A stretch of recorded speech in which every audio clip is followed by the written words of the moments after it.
നബി സല്ലല്ലാഹു അലൈഹി വസല്ലം പറയുകയാണ്, മാ മിൻ അബ്ദിൻ തുസീബുഹു മുസീബ ഫയഖൂലു ഇന്നാ ലില്ലാഹി വ ഇന്നാ ഇലൈഹി റാജിഊൻ അല്ലാഹുമ്മ അജ്റുനി ഫീ മുസീബതി വ അഖ്ലിഫ് ലീ ഖൈറൻ മിൻഹാ.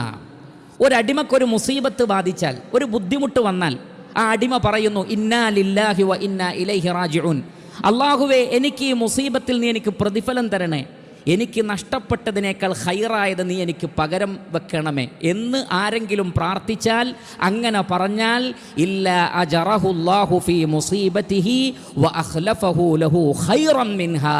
അല്ലാഹു സുബ്ഹാനഹു വ തആല ആ മുസീബത്തിന് പ്രതിഫലം നൽകുന്ന മാത്രമല്ല, അതിനേക്കാൾ ഖൈറായത് അല്ലാഹു പകരം നൽകുകയും ചെയ്യും. ഇത് പ്രവാചകൻ പറഞ്ഞത് കേട്ട ഞാൻ അതുപോലെ ചൊല്ലി. അപ്പോൾ സംഭവിച്ചത് എന്താണ്? അബൂ സലമ റളിയല്ലാഹു അൻഹുവിനേക്കാൾ ഖൈറായ മുഹമ്മദ് മുസ്തഫ സല്ലല്ലാഹു അലൈഹി വസല്ലമയെ എനിക്ക് ഭർത്താവായി അള്ളാഹു നൽകി.